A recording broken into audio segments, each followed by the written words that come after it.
What's up, everybody? Welcome into another episode of That Dynasty Show. Today, we are going to be going through our August Superflex mock draft. That's right, it's August, which means we're only a few weeks away from football season actually kind of beginning at this point. We're actually only 3 days away from the Hall of Fame game, so going to have some really shitty football on our TV at some point this week, but nonetheless, it's still NFL football, and I'm pretty excited. What about you, Tyler? Yeah, I'm really amped just to have some stuff to talk about. Training camp is in full swing. It's almost that time of year. We're getting butterflies. Even excited for college football to start. Getting into those so we can start looking at those 2023 guys and start drooling over them. And there's just so much to be excited for. All those fantasy points that are going to get scored this year. I'm just really looking forward to this time of year.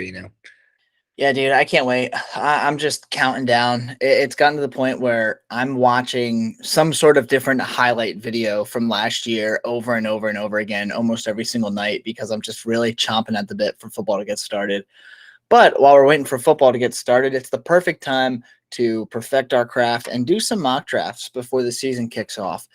So I'm going to go ahead and share my screen here. We're going to do a 20-round Superflex mock draft. I'm going to be drafting from the 6th spot. Tyler, looks like you got the 9th spot here. And why can't I? Oh, there we go. I did that on purpose, by the way. I had a feeling. All right, so here we go. Let me go ahead and click that start draft button. Yes, of course, I'm sure I want to start the draft. So here we go. Superflex. Jonathan Taylor goes number Oh one my God. overall. And I have to turn my sound off here. I don't know if you heard it, but Yes, I heard it. all right. So here we go. Sitting on at 106. Jonathan Taylor's gone. Allen, Mahomes, and Herbert's gone. That makes a ton of sense. My QB4 is Joe Burrow in Dynasty right now, but Justin Jefferson is my wide receiver 1. And I feel like I should go Joe Burrow, but you know what? I want to go with a different strategy here. I'm going to go Justin Jefferson. I don't think, I don't need to explain why he's a first round pick here. I am going to explain myself a little bit on why I'm taking him over Joe Burrow. And the simple fact is just, I don't have Justin Jefferson anywhere, and I would like a share of him. And one thing I've learned out of doing our mock drafts the last several weeks is that there's really decent quarterback depth in the 3rd to the 6th round in these super flexes. So yeah, if I can settle for Justin Jefferson's elite production for the next several years, I'll worry about quarterback a little bit later. Yeah, you know how I feel about those top three guys, or mostly those top two receivers. I'll take them over a lot of quarterbacks. Risky. I don't know if I would have taken him over Joe Burrow. I think Joe Burrow is probably the line where right after him, I'd probably go with one of the two receivers. But yeah, I can't fault you for it. I'm curious to see how you're going to feel about the team, whether you could between the combinations of Justin Jefferson and whoever else you get at the 207 versus Joe Burrow and whoever else you could have gotten at the 207. Yeah, But we'll see how hindsight is going to be 2020 here. But yeah. I'll talk about it a little bit more. But I've decided that in the month of August, all of my mock drafts, I'm just going to do weird shit and see if I can get something good to work out that'll change my philosophy a bit. I've been stuck in my ways for a while. So here, I'm pretty happy to have Kyler Murray, the film expert, follow me here. I don't know what all that noise is about. I've never heard anything like that That was so before. weird. That was so Uh, weird. I can't imagine being paid that many millions of dollars and not watching film. But yeah, I don't think I have to explain much Kyler Murray there. And here I'm going to take advantage of sleeper ADPs not being updated within the last 24 hours. And I'm going to take the guy who's going to be out 6 games. And even though, as much as I hate who he is and what he did, he is a great fantasy quarterback. And I know he's going to be out for 6 games. That's a lot better than a year. That changes. Yeah, that can change your strategy from instead of looking for a replacement for the entire year, now you're just looking for a guy to patch up a hole for 6 games. So if a guy like Ryan Tannehill falls to me later, I could very easily be a competing team during the playoffs this year with a Deshaun Watson as my QB2. Yeah, and we'll see what happens with Deshaun Watson. I know they say 6 games, but there's still 3 days for Roger Goodell to, rebuttal that a bit. I would honestly be surprised if it gets stuck at 6 games, but as it stands right now, it is only 6 games, and at 204, yeah, I'm perfectly fine with taking Deshaun Watson there as well. I'm gonna have to adjust my dynasty ranks and my redraft ranks now that we know that he's only out for 6 games because still plenty of fantasy football season left by the time he's back in, and we do know he is a top five, top six option when he is healthy and not suspended. So yeah, I'm not going to fault you for that. Starting off with Kyler Murray and Deshaun Watson is a hell of a 1-2 punch for sure.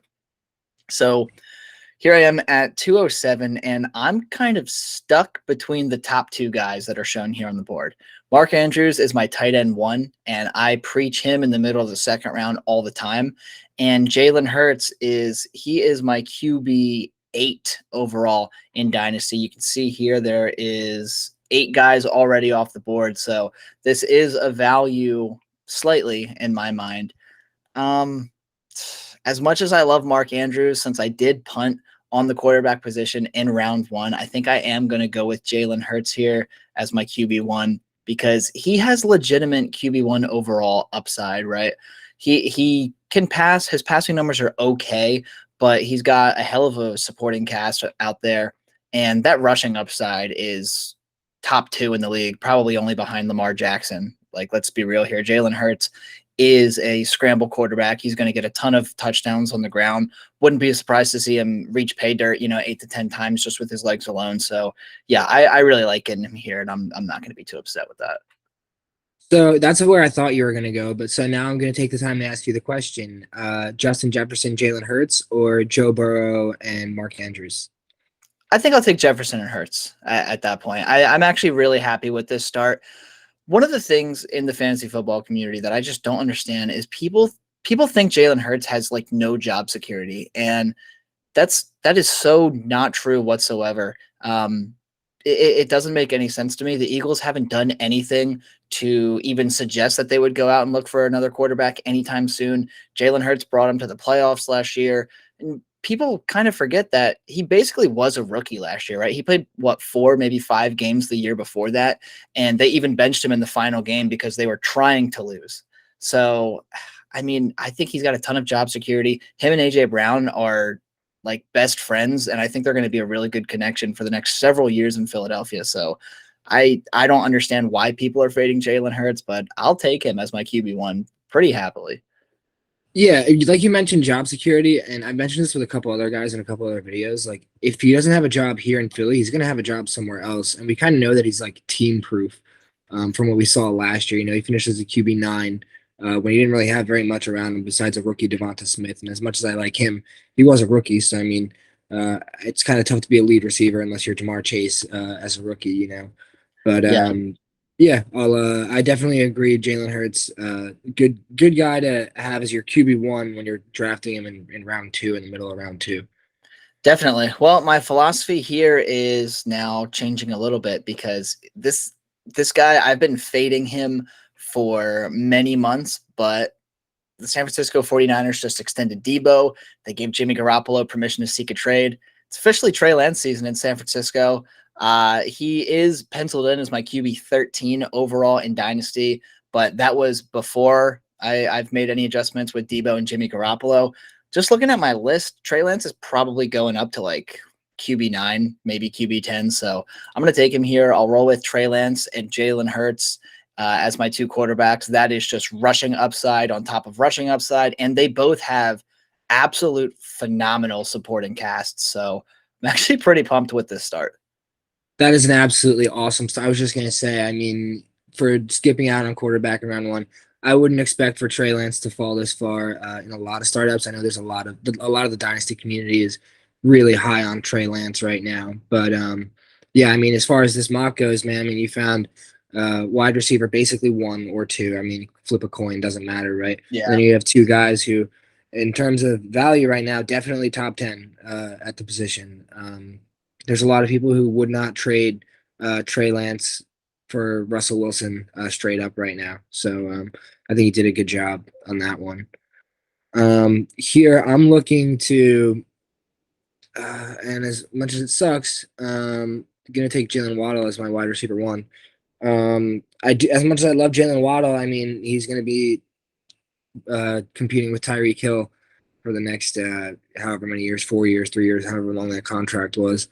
But yeah, I don't like it. But I mean, I love the player, and I'm just gonna bet on the talent there. I need my young receiver, so Yeah, Waddle's a really, I mean, he is a top 10, top 15 wide receiver talent right now, right? We just don't know what his workload's going to look like in year one. We don't know how Tua is going to look like in year one with him and Tyreek Hill both out there. You could do a lot worse. I don't mind the move at all though, especially since I mean you got Deshaun Watson, right? This is a future move as well. Waddle has wide receiver one upside this year for sure, but we can't say it. We can, nobody can say with 100% confidence that Jalen Waddle is going to be, a top 12 wide receiver for fantasy this year. He'll probably be pretty damn close, right?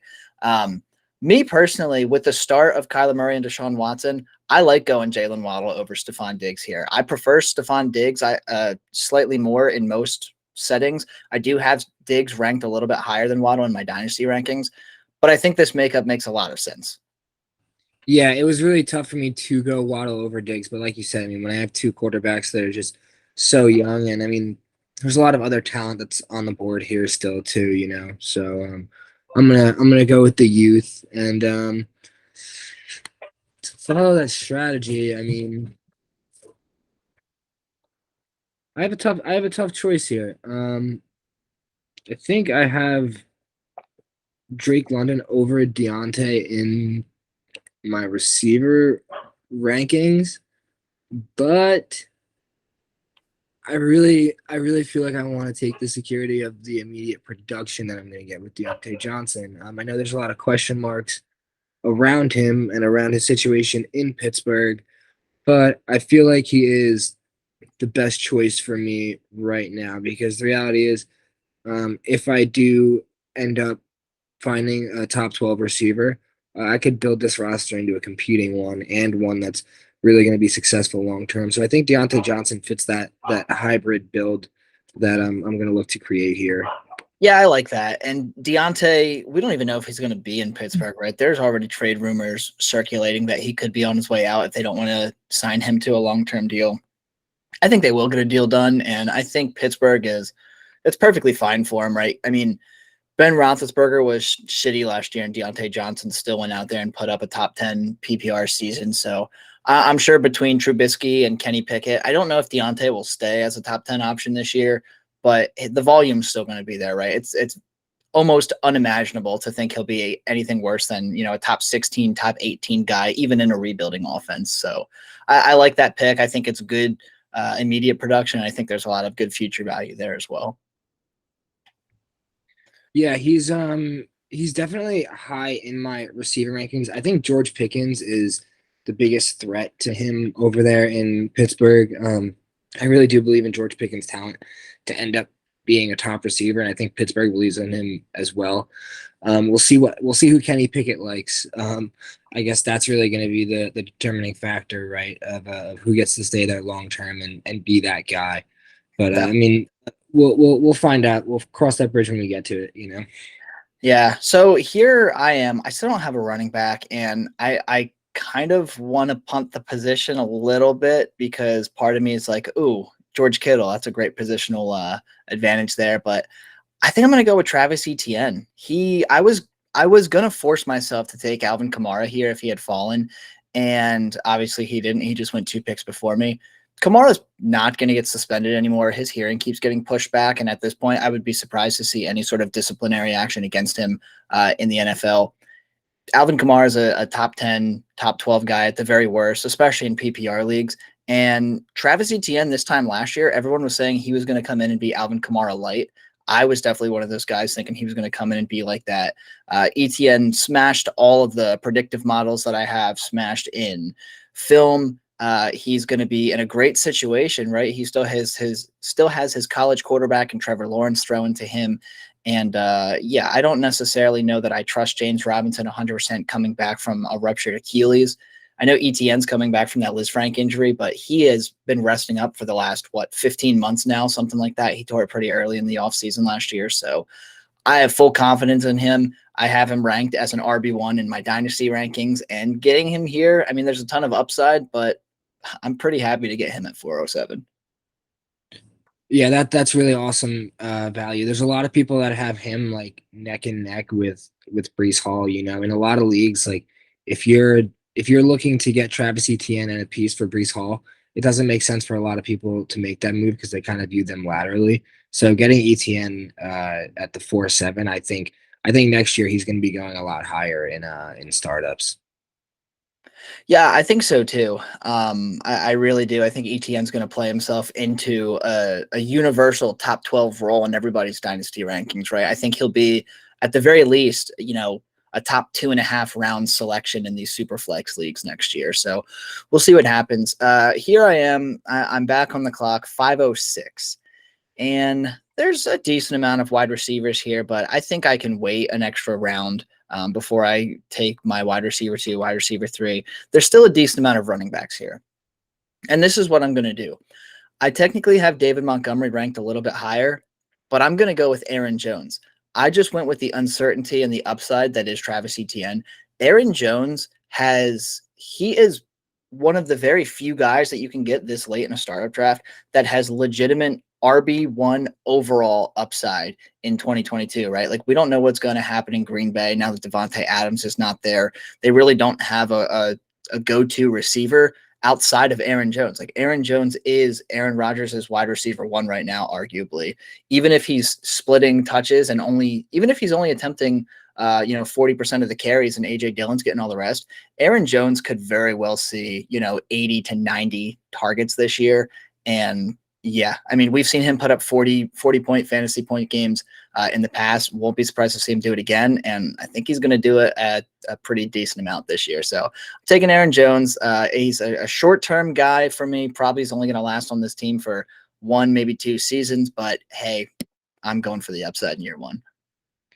Yeah, but that's so awesome. And I know I'm always a proponent of not really investing highly in your RB2, but when he's a league winning guy and you're going to be able to replace him with over the next couple years, you know how I feel about Aaron Jones with his splits when Devontae Adams is not on the field.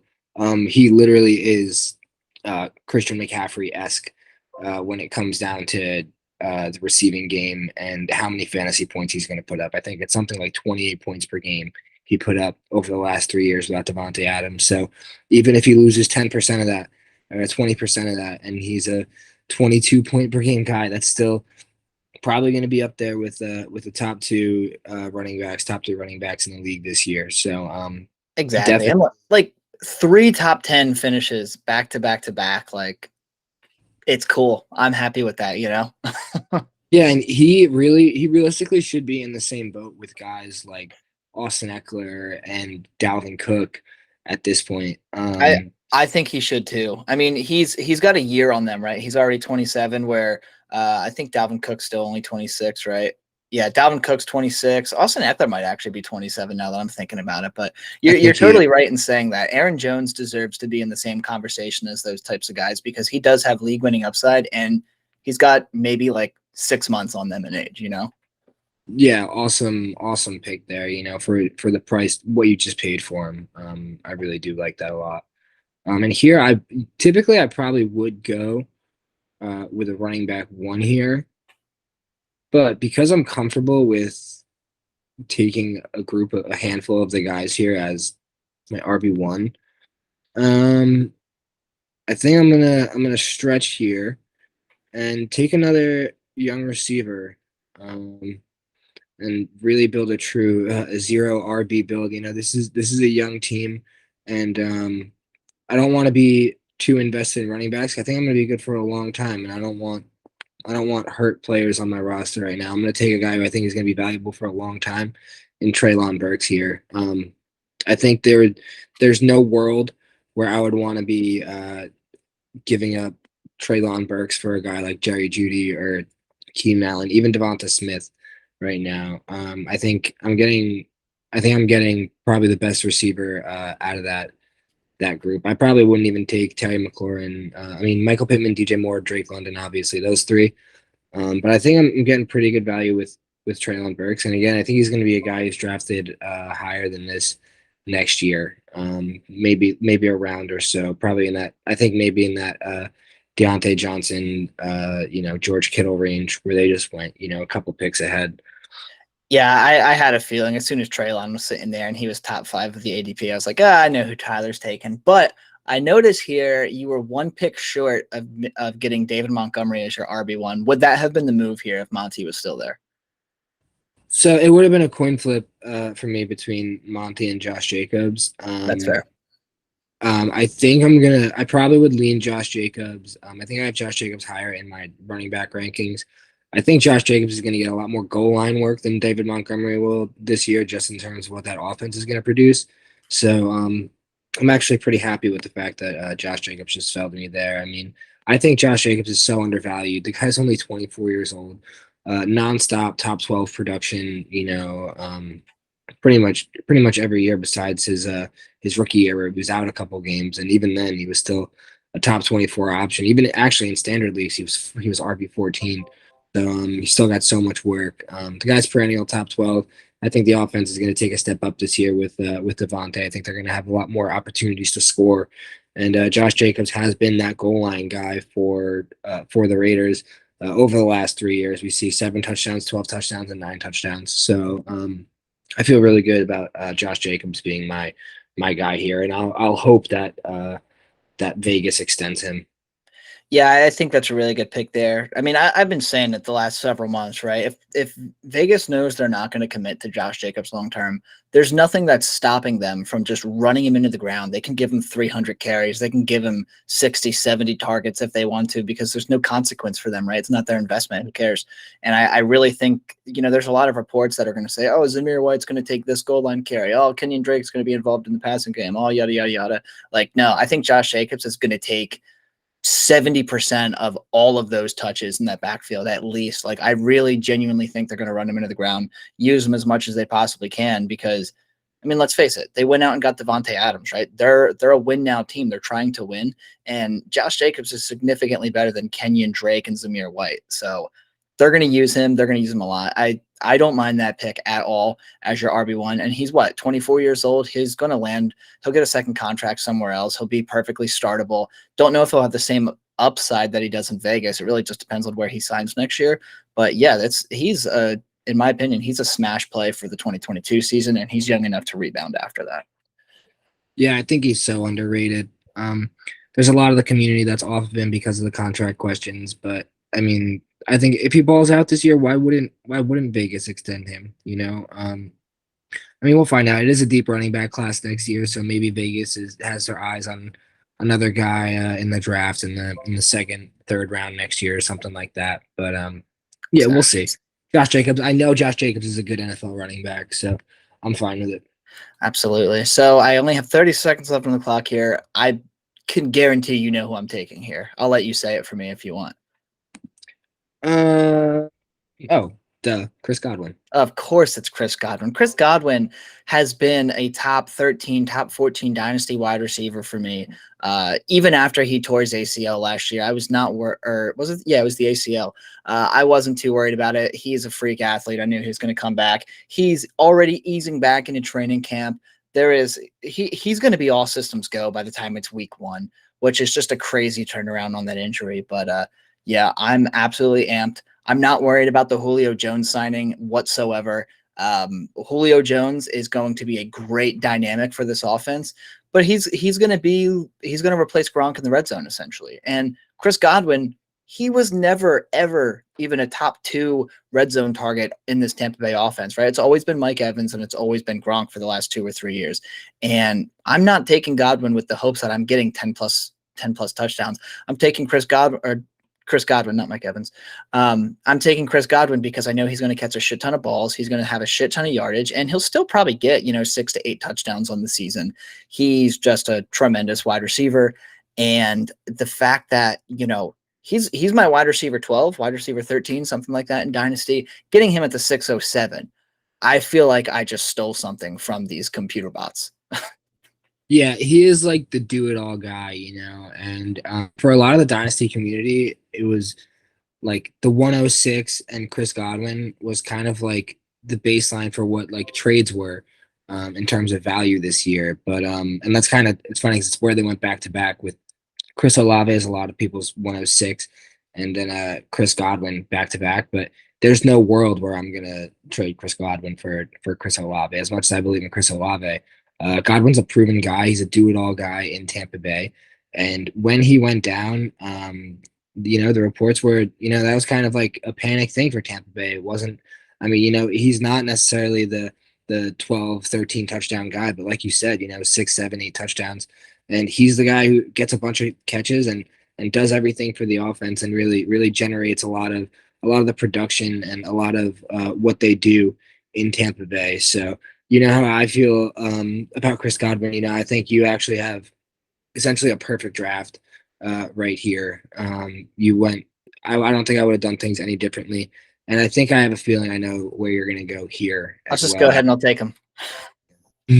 Jameson Williams. I mean, dude, Jameson Williams is what would happen if Tyreek Hill and Jalen Waddle had a baby. I'm telling you right now, like, I think Jameson Williams, it's going to take him a little while to get going in the NFL, right? He's coming off of a big injury. Probably, he's obviously missing all the training camp. That's actually a pretty big deal for rookies to miss, right?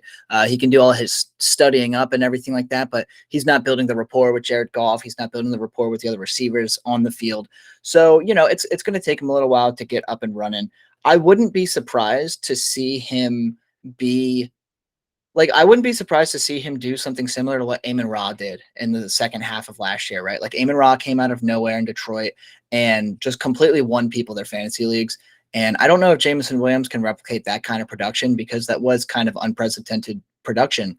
But Jameson Williams is going to go out there and he is going to score a shit ton of points from the second he steps on the field, I think. I think he's going to be really awesome. And I already have him in as one of my top 20 dynasty wide receivers. I got Jefferson. I got Godwin. In my opinion, those are both very safe, very high upside guys. So I haven't really done anything super risky yet in this draft. So let's get risky in the middle of the 7th and take JMO. Yeah, I don't know if I can get on board with him being productive as soon as he, I don't think that's really. I'm not sure if that's what you meant. Hitting the ground running right away, being super productive, because of how important training camp and building that rapport is. Yeah. To clarify, it's going to take him, 2 or 3 games, but I think before the end of the season, we're going to get a glimpse as to what JMO is going to provide us in the future. Yeah, and I hope so, and I believe he is that talented that it's going to show right away with the eye test, even if we don't see it in fantasy in terms of fantasy production right away. I think he's going to pass the eye test, and he's going to be a very valuable receiver, and he's going to be a big play guy that is going to, I think, as soon as he does start to find his groove, like you said, he's going to be very high value. As much as I do love Amon-Ra St. Brown, and I think he's really talented. I think that's going to be one of the biggest obstacles for JMO is going to be the target competition because of how strong Amon-Ra performed last year, and we know, of course, T.J. Hawkinson and DeAndre Swift also coming out of that backfield. So crowded room, but really talented guys. So I mean, you're going after him in the 7th round. I really like it though. But so here, with my 30 seconds left, I'll go with my RB2, and I think he's kind of at the top of this tier for me, Clyde Edwards-Helaire. And I don't want to go out and buy Clyde Edwards-Helaire in too many spots. He's not a guy that I'm going to go overpay for, but he's a guy who has shown the potential to be a really productive back when healthy. And I don't see a reason other than health why he wouldn't be a top 12 running back option in that Kansas City Chiefs offense. I do believe in his talent in terms of him being like a 3-down back. Obviously, I don't really see that happening. I think Ronald Jones is going to take a lot of the first, second down workload there. But, Clyde Edwards-Helaire is a guy who can be it. So I'll take a dart throw on him at the 7-9 to be my RB2. And even if he's just average, I'm okay with it in the late 7th. Yeah, I mean, with the running backs that are there on the board, I think it's a pretty appropriate time to go ahead and take your RB2 because, I think he's got more upside than James Cook this year. He's got more upside than Sanders, Damon Harris, Tony Pollard. Kareem Hunt, I mean, if you really want anything big from him, it's going to need to be coming from like a Nick Chubb injury. So, yeah, I think you got. I know a lot of people refuse to acknowledge Clyde Edwards-Helaire as a legitimate RB2, but he is a legitimate RB2. So I think you got the last of the great RB2s there, and that's a good move. I think you did what you had to do. Yeah, when healthy, right? That's the big caveat. But I guess we'll probably just pound the position later on. And I mean, I actually will counter what you said with Kareem Hunt. I think with the Deshaun Watson news, I mean, I think he's one of the biggest beneficiaries, other than Amari Cooper.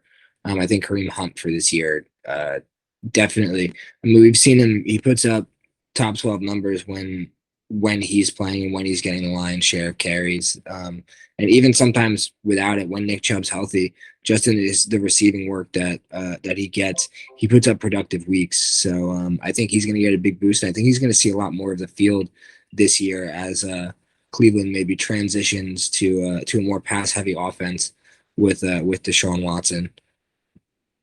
That's a fair point to make. Yeah. But so here, as we run down the clock, I'm gonna go with my wide receiver 4 and a guy who I feel really confident about. And I'm gonna hope that my guy falls to me for a tight end at the next round. Because I see you already, or no, you don't have one actually. So whatever, we'll see. But I'm going Juju here. Juju, he's a guy who we've seen put up top 10 season and actually multiple top 24 seasons. So I mean, I've talked about him. I can go breathless on him. Best situation he's ever been in. There's got to be some of the workload that's gonna go to him. Even if it's not all of what Tyreek Hill had there. There's gonna be some portion that goes to him, and I think he's gonna do very well with it. So I'll be really comfortable starting him week to week. Going forward as my, again, wide receiver 4, depending on how Treylon Burks pans out. But yeah, he fits the build, the young build. He's only 25 years old. So he fits my roster construction, and honestly, he probably would have been my take no matter what, whether I was win now, rebuild, or hybrid, no matter what. Yeah, I think Juju here, it's a bit too rich for my blood, right? Just because we haven't really seen really anything out of him for the last couple of years between injuries and slow production. But we know that he can put things together when things are working. And if any offense is going to work, it's going to be the Kansas City Chiefs. So I do like it. I actually do have a lot of faith in Sky Moore, especially. I know it's just training camp, but man, he was cooking, like absolutely cooking the DBs in training camp. He looked like Kansas City's best wide receiver already outside of Travis Kelce. Like that made me bump Juju down a little bit and bump Sky Moore up even a bit more, to be completely honest with you. But I understand where you're coming from with Juju. Too rich for my blood, but I think the 8th round, I don't think it's a reach there necessarily. I think there's going to be some decent production this year. So were you taking Sky Moore over him there, or Mike Williams probably, if I know you? I would probably go. Well, with who's on the board, I wouldn't go with either of those guys. But if I had to Just out choose of the between receivers, those because guys, I was only looking at receivers there. I'm probably leaning Mike Williams just because we do know what he can do. He was really boom or bust last year, but dude, when he boomed, like you won your week. You know what I mean? So I like Mike Williams for that. And I also think he'll be a bit more consistent this year now that he's got another year with Justin Herbert under his belt. But I got 40 seconds here. I'm going to go ahead and make my selection. I love a good positional advantage, and I really don't think Dallas Goedert should still be there at 807. I'm taking Dallas Goedert, stacking him up with Jalen Hurts a little bit. So whenever Goddard gets a touchdown, I'm having a really good time. He's awesome, right? He is like top 5, top 6 in most redraft rankings this year. He's top 6 in my own personal dynasty rankings, and I think he's top 7, top 8 at worst in most people's dynasty rankings. He is no longer under Zach Ertz in that depth chart, and he is him and AJ Brown are going to form one hell of a red zone tandem. I don't think Goddard offers the same side of upside that you get with like Mark Andrews or Kelce or even George Kittle. But I think Dallas Goedert is arguably the top tight end to own in tier 2. And I'm pretty happy with that. He's what, 28 years old, 27 years old, even better. So he's going to be around for at least another 2 or 3 years. We were just talking about him in a video the other day, right? The subscriber submissions episode, where it was a super rebuilding team, and we were urging him to sell Dallas Goedert for like maybe a first round pick or something like that. And I mean, think about it this way. If we're valuing Dallas Goedert as a late first round pick, getting him at 807, that's pretty fucking good. So I'm going to take Dallas Goedert here, run to the bank, and be really thrilled with the starting lineup that I have here so far. And I'll let you comment on Dallas Goedert because I have a very tough decision to make here on my next pick. Yeah, I think you kind of took the words out of my mouth when you were talking about the tier break. I think he's like the very end of that very productive tight end tier that at least that we know of right now, right? I mean, you look at the tight end landscape right now. Like you said, I mean, he is not Mark Andrews, George Kittle, Travis Kelce, Darren Waller, right? I think those four, a tier of their own.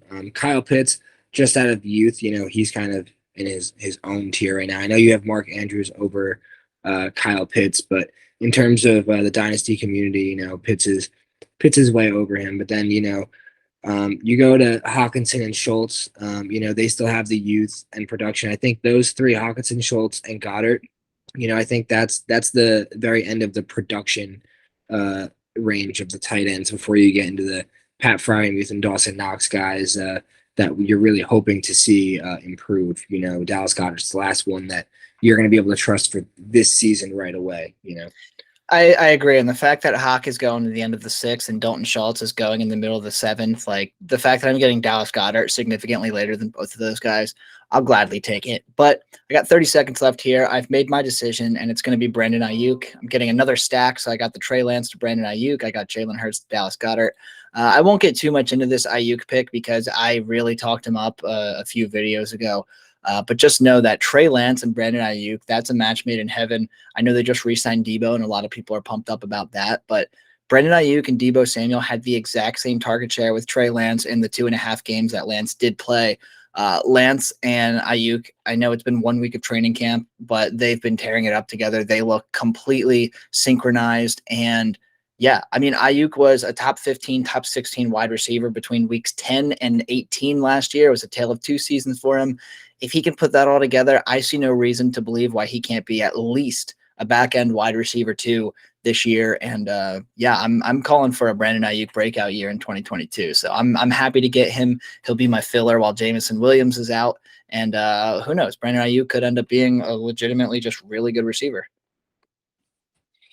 Yeah, I think the Debo news does kind of give him a little bit of a hit. I mean, Debo's not really like an outside kind of receiver like Brandon Ayuk is. But I mean, we're going to see how things have to pan out with Trey Lance. Who does he favor? We're not going to know until we find out. But I think having a piece of that San Francisco offense is really awesome to have. And Brandon Ayuk is a pretty cheap piece compared to, I think, where he was going last year. We saw him at the back end of like the first round in his rookie draft go. But I think you're getting good value on him here. And yeah, I mean, he's your wide receiver 5. Yeah, he definitely fits that role, and definitely have upside there with him. Yeah, I'm pumped. He's my wide receiver 4, but I have 4 wide receivers that I personally have ranked in my top 24 dynasties, right? So like if I'm following my own rankings, and you should follow your own rankings when you're doing these things, I'm fucking crushing it. Yeah, exactly. Yeah, in our own worlds, we're all crushing it, right? But so here I would usually look at DeAndre Hopkins, but there's so many question marks there. I mean, his production really fell off on as far as a points per game standpoint went. Even though before that, he was perennial top 5 fantasy wide receiver. He was like Devontae Adams before that. But with the suspension and with my team build, doesn't make any sense for me to take him here. And there's a couple tight ends I like on the board that I think are all in the same tier that I'll be fine taking one after this. So this guy we talked about before, I said I believed in him. I'm gonna put my money where my mouth is in this pretend team and go George Pickens here. Knew it.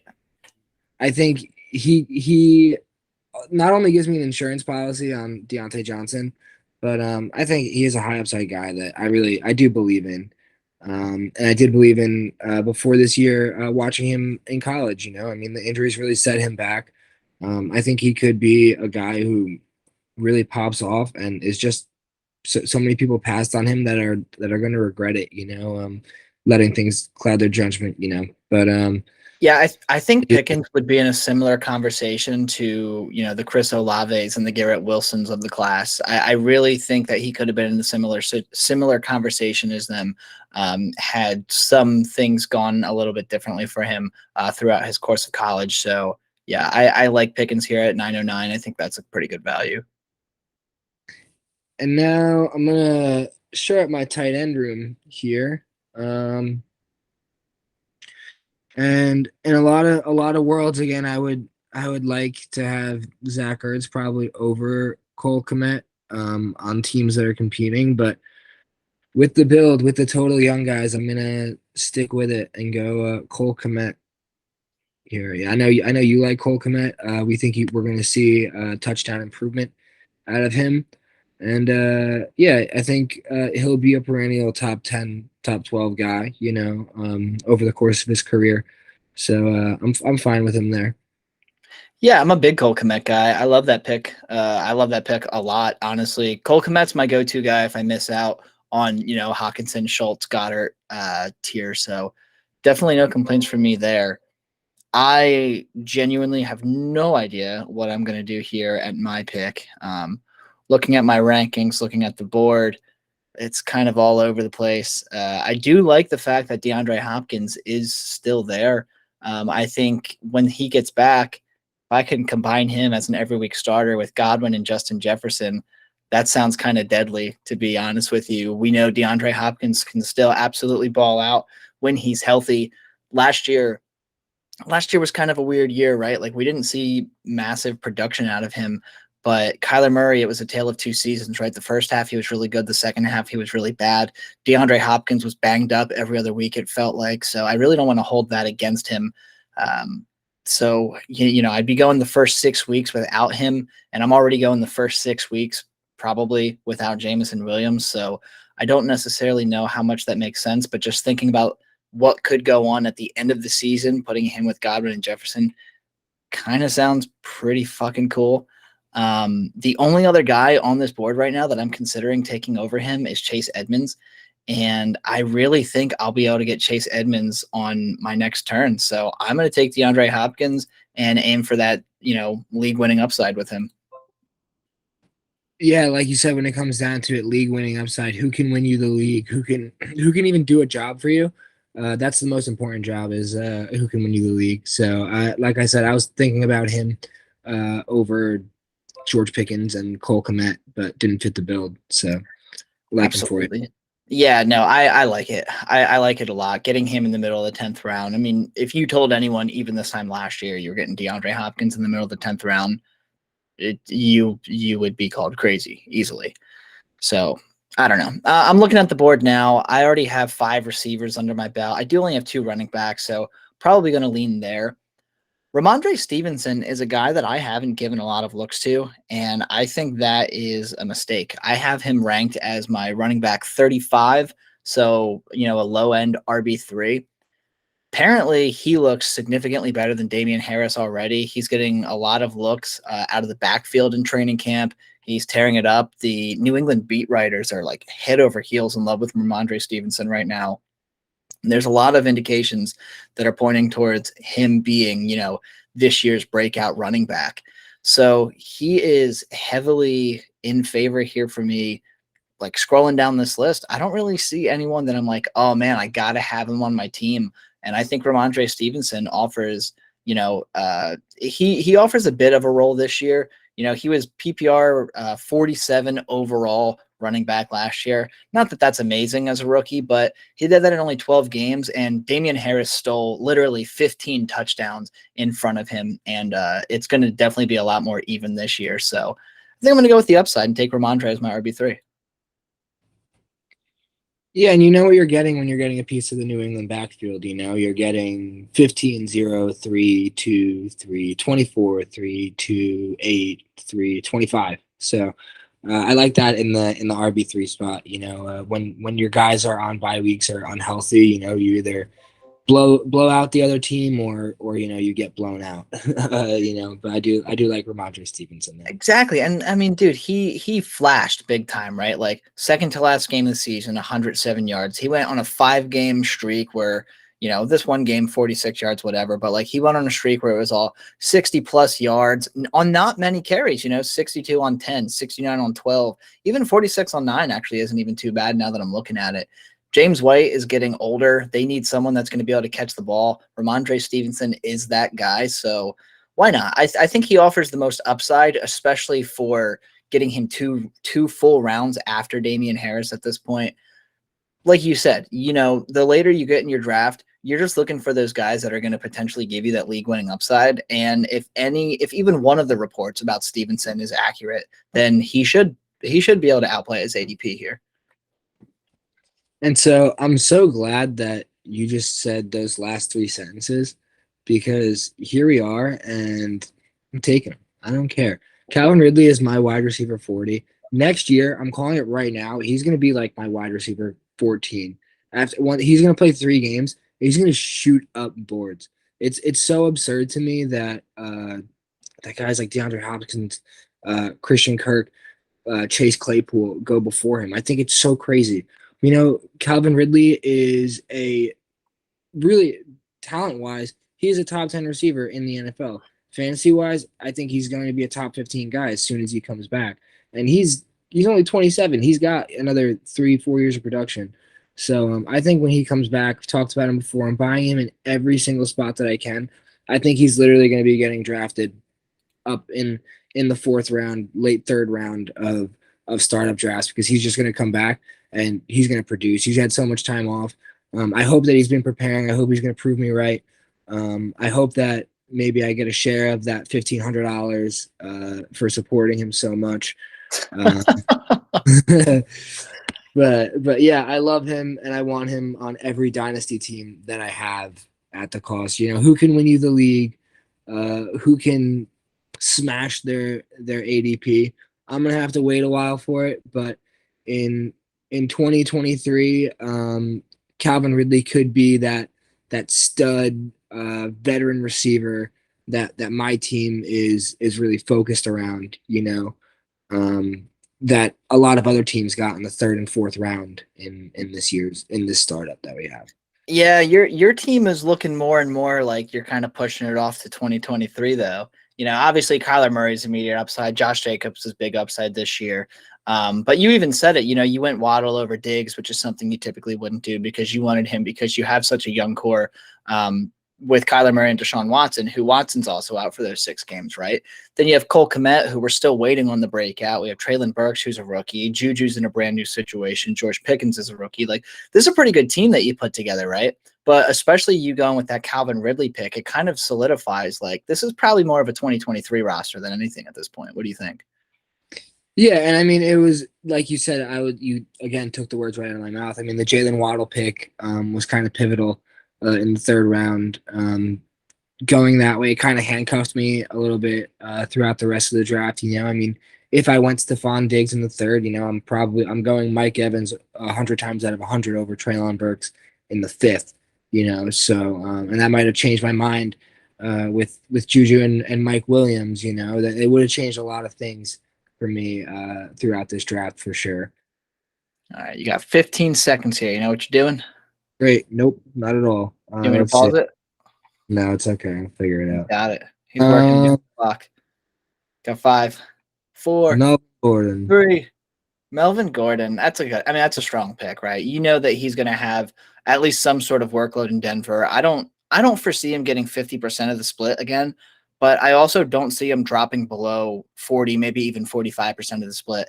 Melvin Gordon was a top, a bottom tier RB2 last year, and he'll probably repeat as like a bottom tier RB2, top tier RB3, and getting that in the 12th round, especially with your running back room. I mean, that's actually a pretty good deal, I think.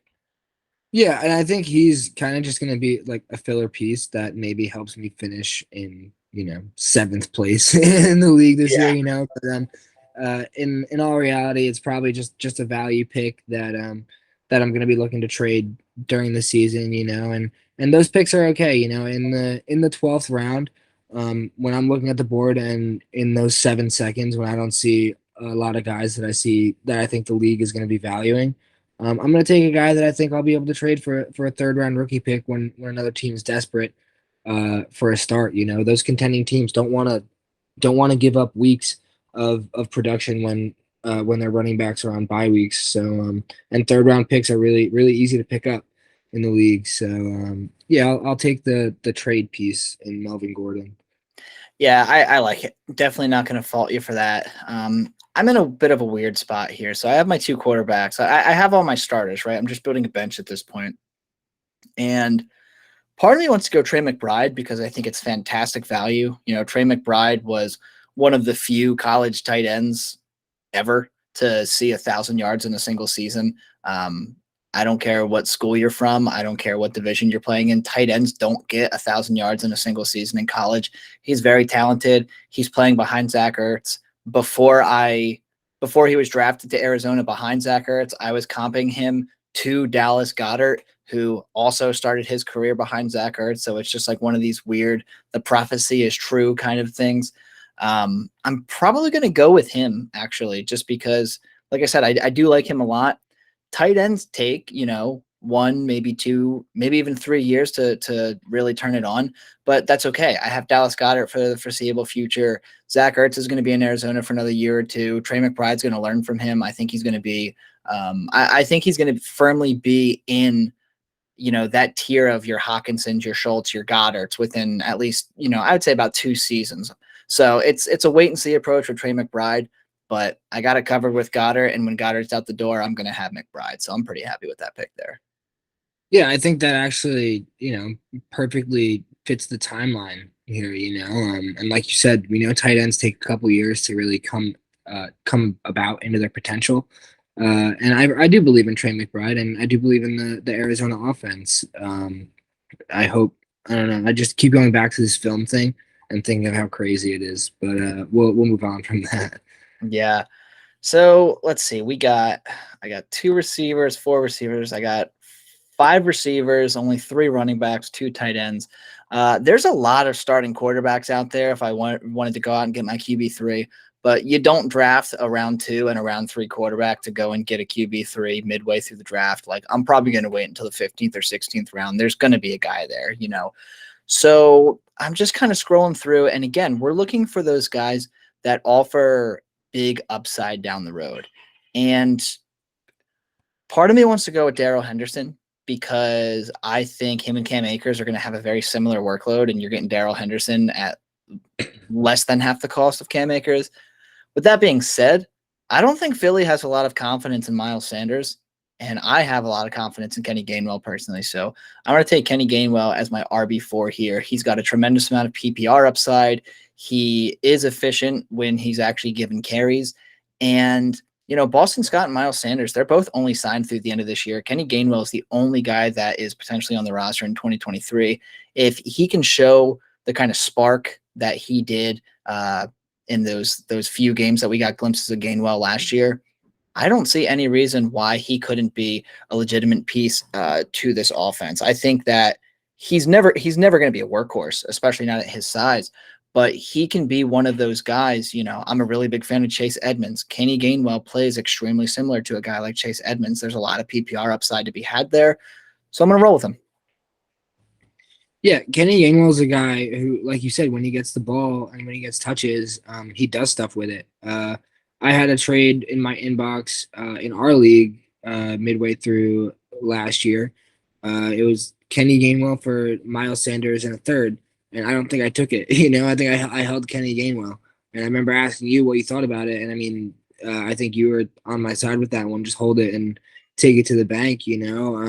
Kind of look a little bit silly now because Miles Sanders is going so far ahead of Kenneth Gainwell, but it is what it is. You hold the guys you believe in, but yeah, there really is no reason Kenny Gainwell can't take over Miles Sanders has actually seen, regression ever since he came into the league. Every year, he's actually, pretty much gotten worse each year. So he's not what he was the 2 seasons ago or whatever when he was, a reliable running back. And that Philly offense was different back then. I think they're leaning more pass heavy now. So again, I think Kenny Gainwell is going to be a beneficiary of that. So I do like that pick. I would have gone with my guy who I'm going with here, Brian Robinson, um, just because I think there's a little bit more belief in Washington for Brian Robinson, and I think there's a little bit going to be a little bit more work to be had for Brian Robinson in the future. I don't, for whatever reason, I just don't see Antonio Gibson sticking around there for another contract. I think Brian Robinson's the guy to replace him. So long term, again, looking out into the future, I'm gonna take my shot on Brian Robinson there. I like it. Him and Antonio Gibson are probably going to form a 1-2 punch. I can see Antonio Gibson. Antonio Gibson's definitely going to have the quote unquote lion's share between those two this year. But if something happens to Gibson, Robinson is going to skyrocket up. I would kind of compare him to, he's almost like a poor man's AJ Dillon, right? He's not going to come in and catch a shit ton of passes. He's behind a pretty efficient running back. Obviously, the Washington offense is nothing like Green Bay's offense was a year or two ago. But yeah, I would compare him to a poor man's AJ Dillon. He'll catch a couple passes here and there, but he's just going to be this bruising guy that's going to see a pretty decent amount of goal line touches. And getting him as a rookie at 1309, I don't think there's anything wrong with that at all. There's going to be opportunity in year one. There's going to be opportunity in year two and beyond. So yeah, I like that pick. Yeah, he could be like a journeyman type running back for like a long time. A guy who sees multiple teams and just plays a role for a lot of different franchises. So I'll take him. I think he'll have a long career, and I think he'll be useful for a lot of NFL teams. And I know you talked about not going with your QB3. I think I am going to here. Even though I don't think Houston sticks with him, I'm going to go with Davis Mills. There's a lot of quarterback talent coming out in next year's draft. I don't think Houston's going to stay away from. But again, Davis Mills, he was one of two quarterbacks last year that were rookies that threw more touchdowns than interceptions. So getting him this late when you're looking at a guy like Zach Wilson, just because of the draft capital, we think Zach Wilson's going to have a job for a while. In terms of production, I mean, they hit the NFL field. Davis Mills outperformed him last year. I think the only rookie quarterback you can justify taking where they went in this rookie mock was Mac Jones. As of right now, I don't see why Justin Fields and Trevor Lawrence went ahead of him, but I also don't see why Davis Mills falls so far given what he did last year in Houston, and given the fact that he's probably going to be a guy who improves, considering most rookie quarterbacks do improve after their rookie year. See, I'm not a massive fan of Davis Mills, but I get it. He's got youth, he's got upside. Houston very well could replace him in next year's draft, right? That's a very big possibility. I think you could acknowledge that here. If Houston finishes bottom five and they got a chance to get, Stroud or Young, they're not going to be like, oh, sorry, we got Davis Mills, get lost, Bryce. So we'll see what happens there. I'm not a massive fan of that pick, if I'm going to be honest with you, especially with Deshaun Watson out for 16 games. I probably would have went with Matt Ryan because I think he'll be a pretty good fill-in for Deshaun Watson while he's out. I know you're actually halfway decently high on Carson Wentz, or at least higher on him than I am. So just a little surprised that you didn't go with one of the more vet presences, since you're going to have to use him for 6 games. But at the same time, I know you're a Davis Mills guy, and he's got Brandon Cooks, right? Brandon Cooks is a hell of a receiver. So there's nothing wrong with it. I probably just would have went slightly different there. Yeah, I know you would have gone Matt Ryan there, but again, I mean, looking back at the team that I've built, this is a team that's not looking to win during the rest of Matt Ryan's career. I mean, if things do pan out this year, It's most likely going to be late because I do have so many young guys. And it's going to be a playoff run, so I'm going to have Deshaun Watson there anyways. Would rather take my long-term pick, and instead of looking back on it in 2 3 years thinking, damn, I could have David Mills there, why did I take the 37-year-old Matt Ryan? Yeah. um No, that's just in fair. terms of the long-term outlook. That's fair. So here I am, 15 seconds left. I'm going to take Jarvis Landry. Didn't really think I would be taking another wide receiver already, but I mean, he's only my sixth wide receiver, and we're in round 15 at this point. Reason why I went with Jarvis Landry, it's simple, right? I'm not going to have Jameson Williams for a while. I'm not going to have Hopkins for a while. Chris Godwin is on pace to play in week one, but I don't know for 100% if he will. Like, as of right now, if everything really hit the fan with Godwin, I would only have Jefferson and Ayuk as my starting wide receivers for week one right now. So Jarvis Landry is the perfect mix of that short-term upside that I need, really. He is going to go out there. If Michael Thomas is out, even misses one game, Jarvis Landry is going to slot in as the wide receiver one effectively for Jameis Winston. It's going to take Chris Olave a little bit to get on track. I think he's going to be really good, but I think that while him and Jarvis Landry are on the field, I do think Jarvis Landry is going to be the better receiver, at least for the first half of the season. And then even when Michael Thomas comes back, I mean, Jarvis Landry, he's a slot guy, right? They're just going to put him in the slot.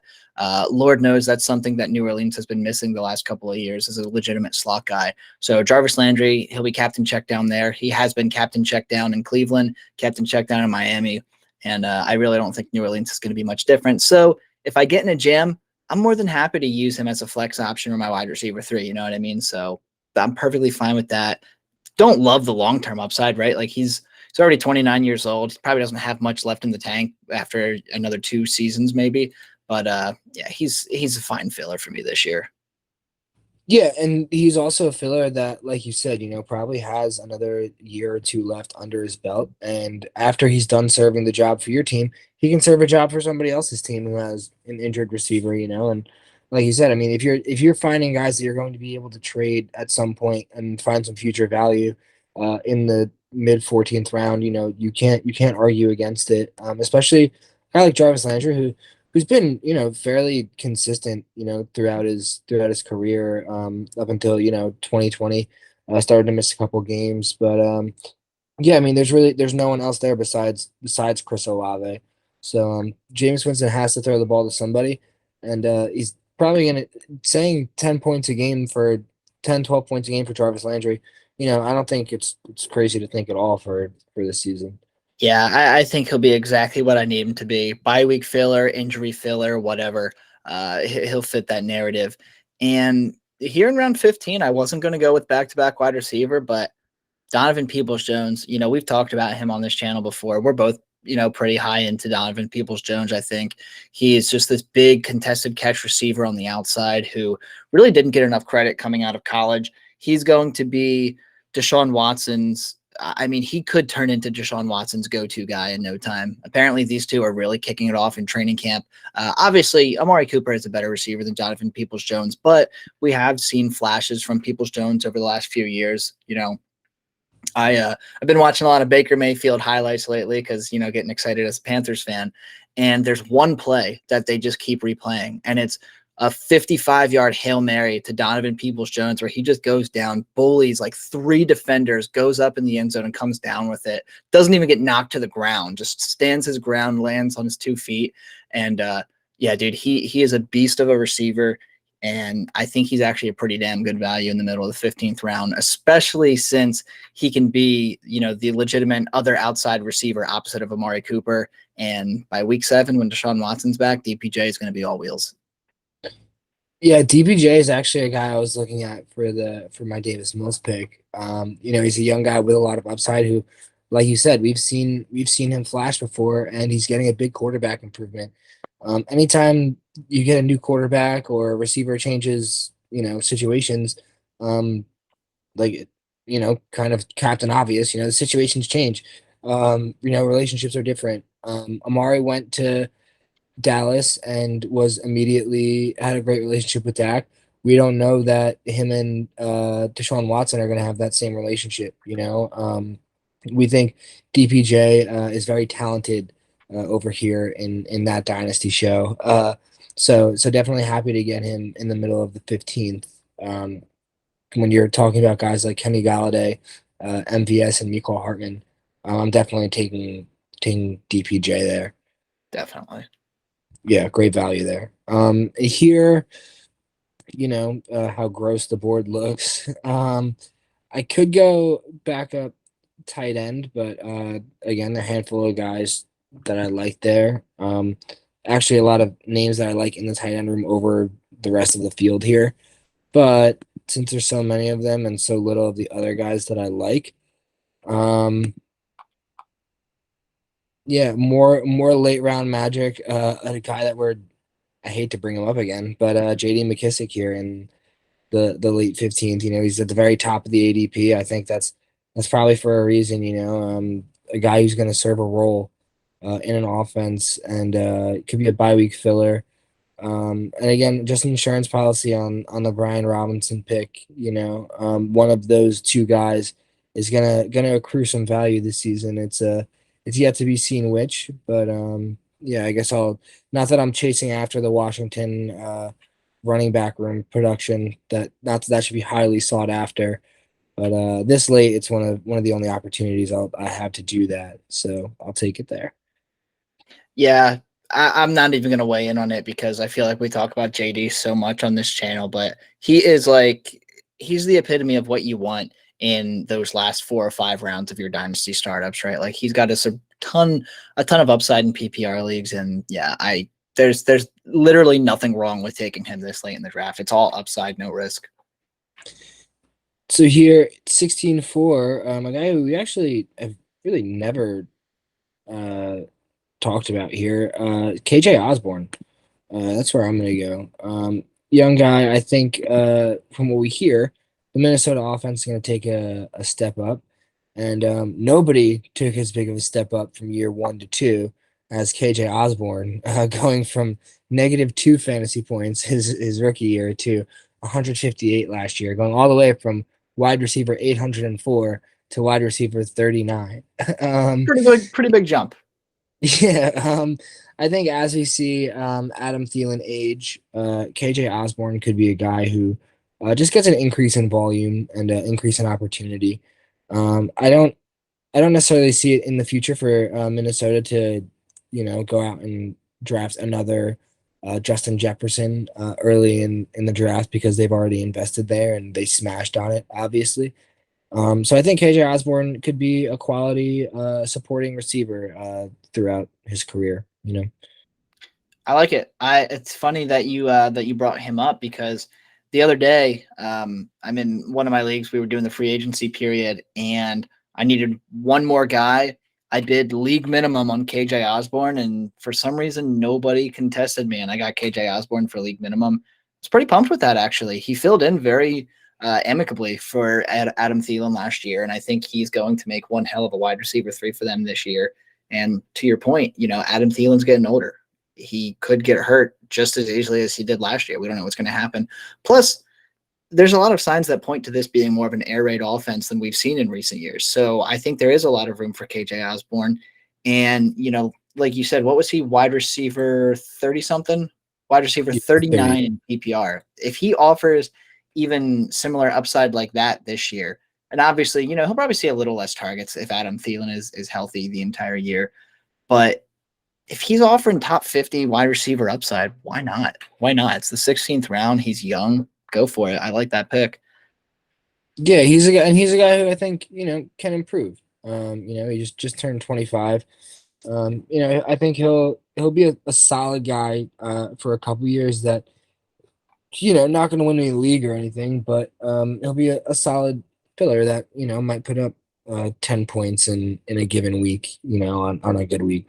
Absolutely. So here, I'm going to take a third wide receiver in a row. Probably will be the last wide receiver that I take of the entire draft.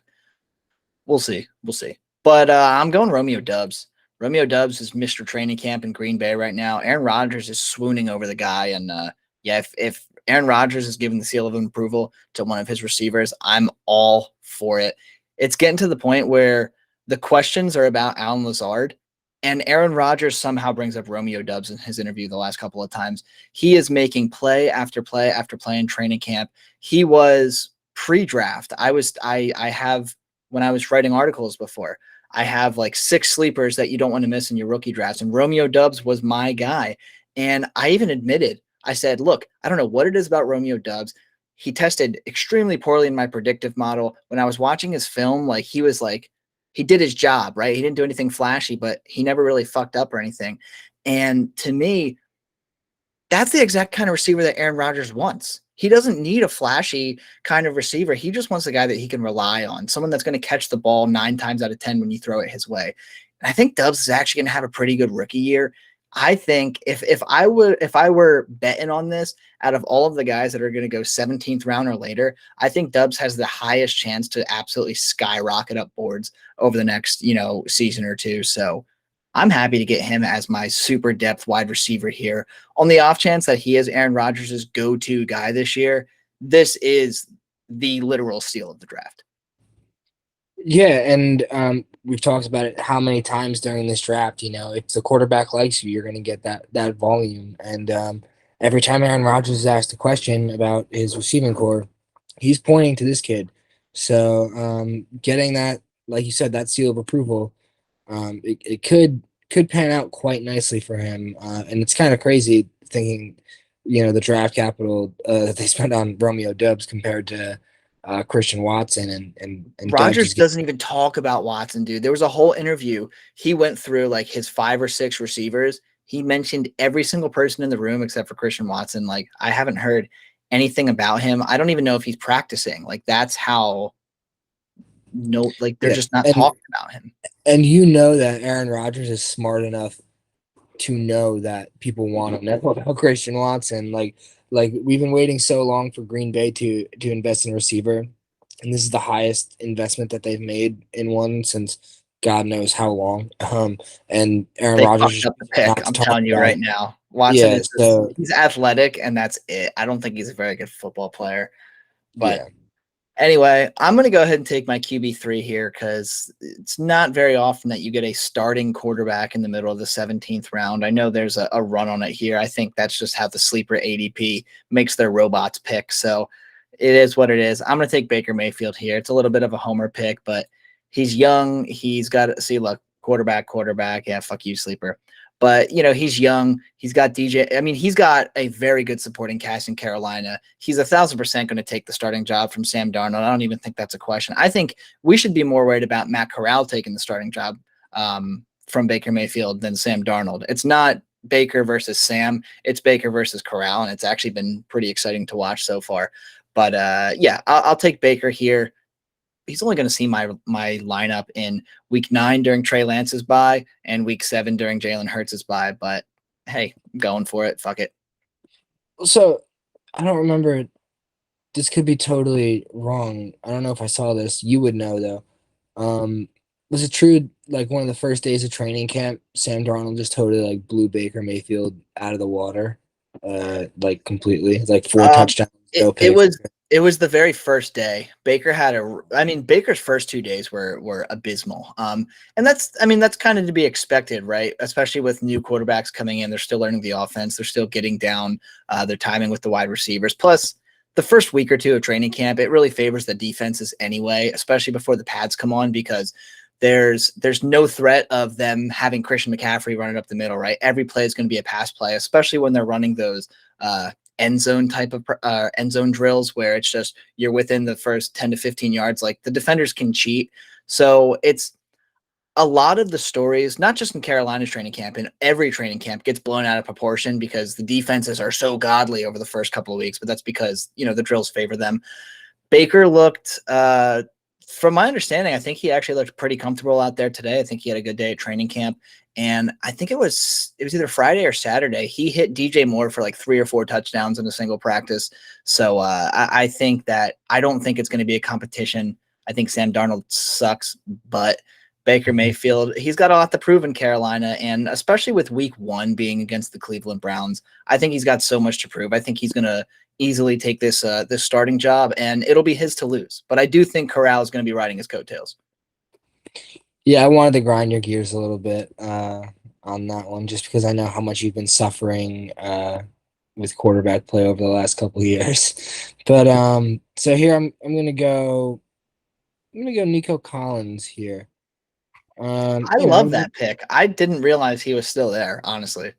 Yeah, another young guy. I actually probably would have taken him over KJ Osborne had I seen that. But well, actually, well, probably not.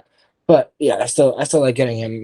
17-9. I think whoever ends up being the long term quarterback in Houston could really take a liking to Nico Collins and Brandon Cooks is getting older. We don't know when we're going to see that fall off, but it's probably going to be over the next 2 years probably tops for him. That's usually when they're going to run into it. So I'll take my shot on Nico Collins while the rest of the bots are worried about Marcus Mariota and Mitch Trubisky. Yeah, there you go. I forgot I have to pick twice. I forgot how disgusting the board is. Yeah, that is looking like that's no, I'll probably take one more receiver. But honestly, it'll probably just be just so we can talk about it for a second. But here, so I missed out on Kareem Hunt. I like it a lot. You know what? If I'm gonna go running back, I'm between Dearness Johnson and Mark Ingram here. If I'm gonna go with I'd go a with running back, Dearness yeah, that's what I'm personally. thinking. It's I just mean, Mark Ingram, he really only offers the upside if Alvin Kamara gets suspended, and it doesn't seem like that's going to happen.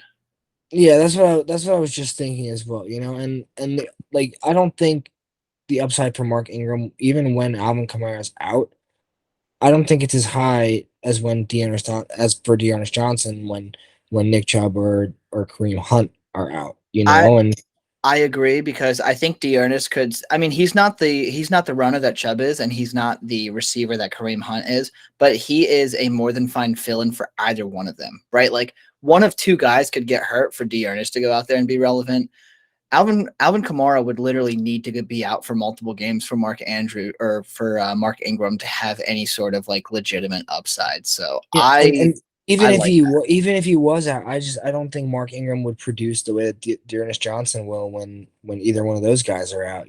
So I think yeah, to your point, like Dearness Johnson could fill either role, and I don't even know if Mark Ingram could fill that role or any role for Alvin Kamara at this point in his career. So Yeah, no, I agree. Here I am. I mean, I have 8 wide receivers already on a 20-person roster. I don't think I need any more than that. It's pretty much, you and I have a similar philosophy. We get into these last few rounds and we just go running back, running back, running back. You just get those guys that kind of offer some sort of upside. Obviously, I like Brevin Jordan a lot here. I like Curtis Samuel. I like Terrace Marshall. Corey Davis, Jamison Crowder aren't bad options. Paris Campbell is, if he's healthy this year, he's the wide receiver too. In Indy, Robbie Anderson, same scenario. Like even Julio Jones is still there. I like that. But I'm just so full up on wide receivers right now. I refuse to have more than 2 tight ends. I just don't really think it's necessary, especially since, if I didn't get Dallas Goedert and I was banking on someone to have a breakout year or something, then yeah, I'd probably take a third tight end. But I don't really think that's too necessary since I got a stud like that. So it's just I'm gonna go running back, running back, running back here. I can almost guarantee it. Looking into this though, there's like nobody that really jumps off the page. You want to go for guys that offer some sort of upside if someone goes down. So like yeah, Mark Ingram is going to be on the short list here, right? He has to be. Chris Evans is actually one of my bigger handcuffs, I should say. If Joe Mixon goes down, I mean, Chris Evans might actually offer some PPR upside as a third down back. And if Joe Mixon does go down, he would see an uptick. There's really not a whole hell of a lot going on in that running back room outside of Joe Mixon. So I actually do really like that he's there. Ty Chandler, I like, but there's a lot going on in Minnesota. Kenyon Drake, that is actually, I don't think he should still be here. Actually, I that's think when I was just gonna bring up Kenyon Drake, right? yeah, I think I want to go Chris Evans because I think it's more fun. But dude, if one of two things is going to happen in Vegas, right? Josh Jacobs is either going to run away with it or he's going to get hurt by trying to run away with it, right? And if something happens to Josh Jacobs, Kenyon Drake is going to offer every week, RB2 upside pretty much, because his only competition at that point would be Zamir White and Amir Abdullah. And we've seen Kenyon Drake put up half decent numbers before. So I'm pretty happy to get him in the 18th. I'm not like super stoked about it or nothing like that, but I think that's a tremendous amount of running back upside in the 18th round. Yeah, and I feel like we've talked about Kenyon Drake before in some of these videos. Like he does have a role even when Josh Jacobs is healthy. Like he does see snaps. So I mean that's not something you can say about a lot of the running backs that have gone off the board. In the 3 rounds, 4 rounds before him. So definitely a good pick there. Yeah, I'm pretty happy with that pick. And then I think I'm going to go with the original guy that I wanted here, Chris Evans. Part of me is tempted to go with Matt Breida because I don't necessarily trust Saquon to make it all the way through the season. And, we've seen Matt Breida fill in for injured running backs before, and he's actually kind of fun to have around. But I'm not going to take the cheap way out and just say, oh, Saquon's going to get hurt again. I'm going to go with the legitimate better player and I mean, let's be real. Joe Mixon has the same injury likeliness as Saquon Barkley, no matter how we swing it, right? It's just all a superstition thing. So I'm going to go with Chris Evans. Even if Joe Mixon stays healthy, I think he could have some PPR upside on third downs, like I mentioned. And Cincinnati has one of the best passing offenses in the entire league. So fuck it. We'll take him.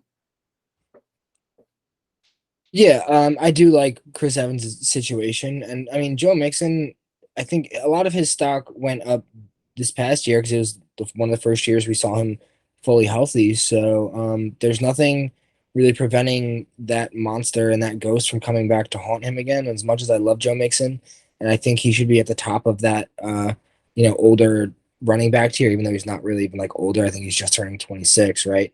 I think he should be at the top of that tier. I think he's the youngest one out of all of them. I think he's in the best offense. So I think if Chris Evans ends up replacing him, that's a huge spot. That's a huge spot there. Yeah, I'm happy with it. I wouldn't be surprised to see him kind of adapt. I don't want to say he's going to have the same upside that like Naheem Hines has shown in the past, but wouldn't be the least bit surprised to see him offer some sort of role like that at some point.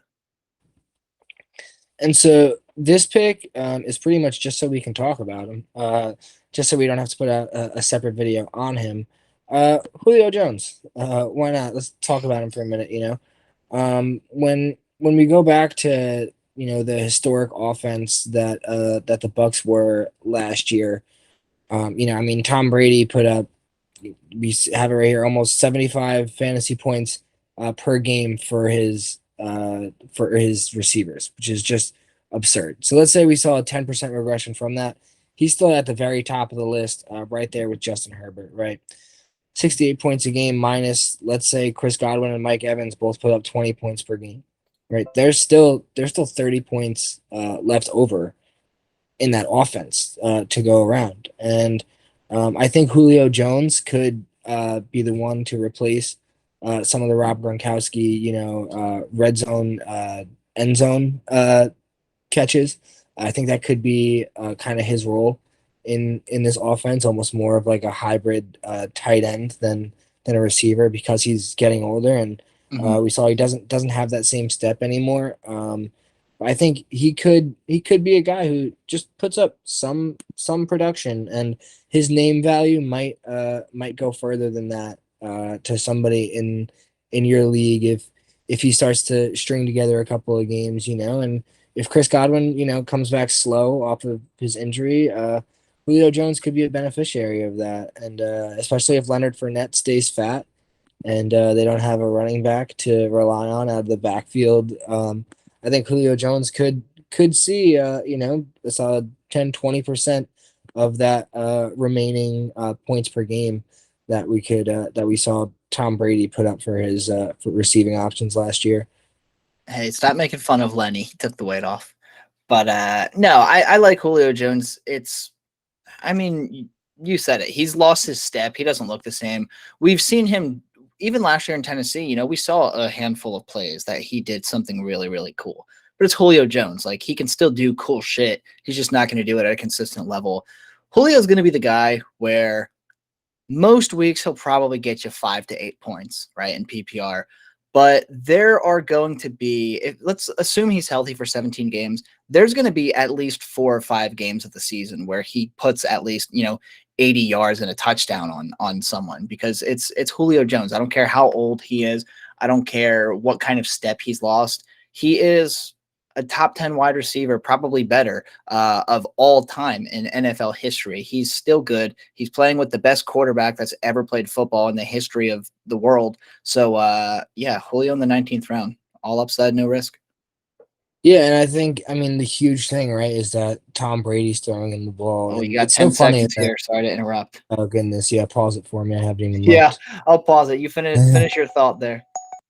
Yeah, I was just saying, I mean, it's so funny that we've seen, Tom Brady when he was in New England, he never really had like a top receiving option. I mean, Julian Edelman was probably his best fantasy receiver like long term, other than Gronk. And now he goes to the Bucks at 40 plus years old, and all of a sudden he's just slinging the rock all over the field like it's crazy. But I mean, someone's going to be the beneficiary of those missing targets. And if you asked me a week ago, I would have said Russell Gage. But at this point, I would take Julio over Russell Gage, but we'll see. Yeah, I agree with you. And the fact that Tom Brady, let's forget about Mike Evans and Chris Godwin for a second. The fact that Tom Brady had Antonio Brown, and then Antonio Brown gets replaced with Julio Jones. Like, if there's a time traveler from like 2016 coming to this year, you know how fucked up they would be in the head? Like, what is going on in the NFL right now? Yeah, Tom Brady has replaced Jameis Winston. Todd Bowles replaced Bruce Arians. Julio Jones is replacing Antonio Brown, and Antonio Brown has a blonde mustache. So, Just uh, unreal. Absolutely unreal. But I'm going to go ahead and get ready to resume this draft. Are you ready to make your selection here? I think you got like 10 seconds. yeah, go for it. All right. Um, Oh, 3 seconds. Keyshawn Vaughn. All right, because you put a gun to my head. Keyshawn Vaughn. He's the number 2 running back in Tampa Bay right now. And who knows? I mean, Leonard Fournette is at the tail end of his career. Talked about it a couple times. I'm just so low on him. I mean, the guy was almost retired before Tom Brady unretired. So even though Leonard Fournette might be productive this year, I think he's so overvalued. And you know, whatever happens, we'll see what happens with Keyshawn Vaughn. But 20, that's a 24. We'll see. Whatever. It's the last round.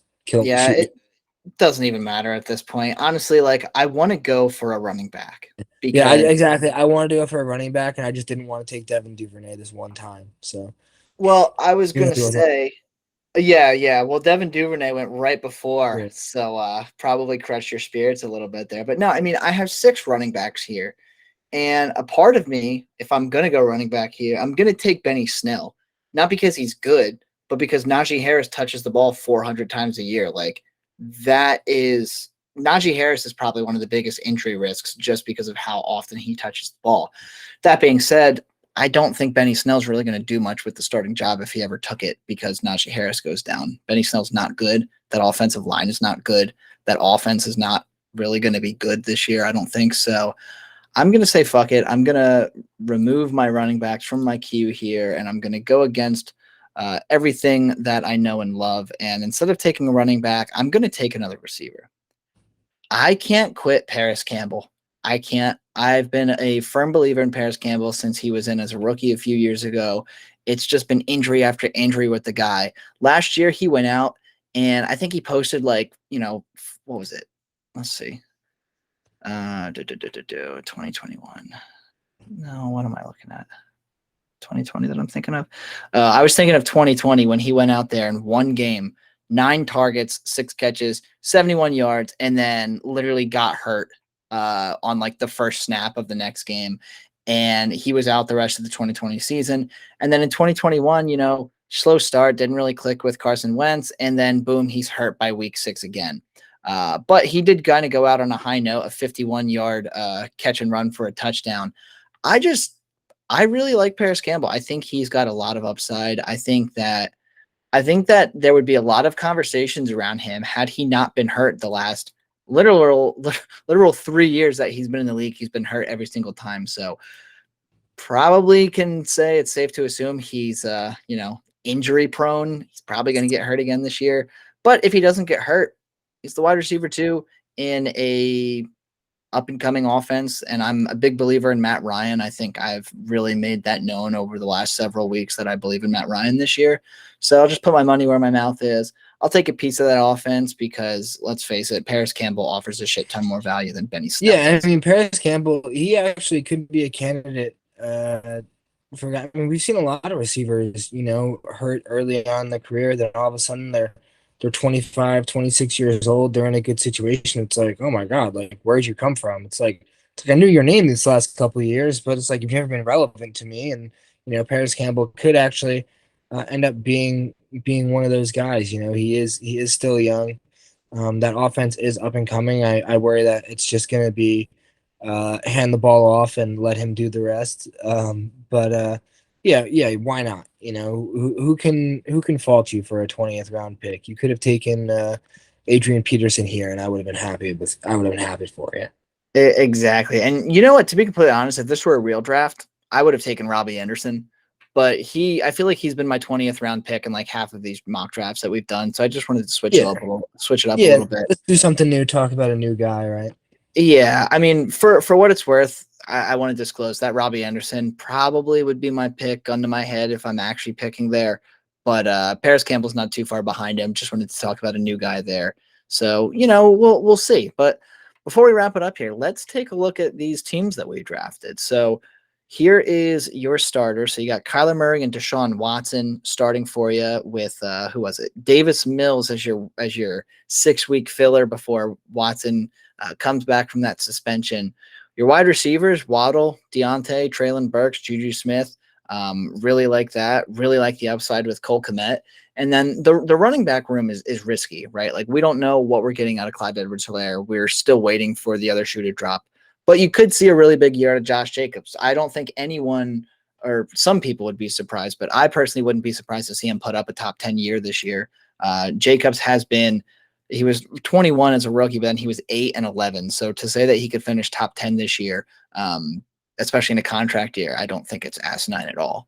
Yeah, and he missed a couple games his rookie year too. So on a points per game basis, I'm pretty sure he still was an RB1. But yeah, I mean the running back room it's entirely average. It's kind of what I drafted it at the 6'4" and the 7 whatever.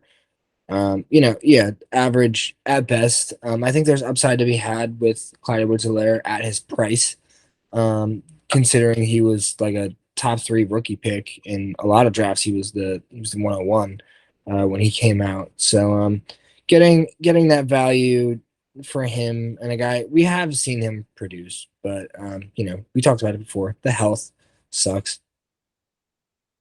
Yeah, it does, and it just you just really don't know what they're going to do in Kansas City. Like we thought he was going to be hyper targeted as a rookie.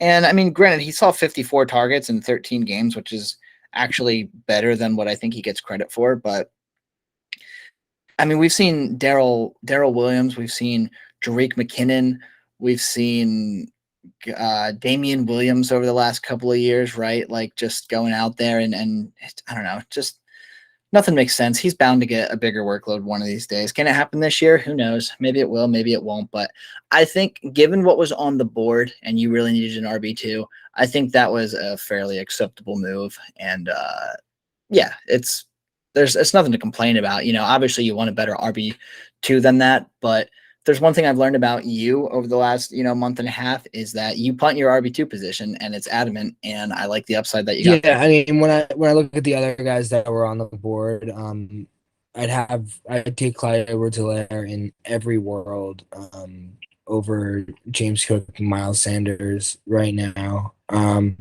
If I did, wait on. I agree with one of those. Yeah, I know.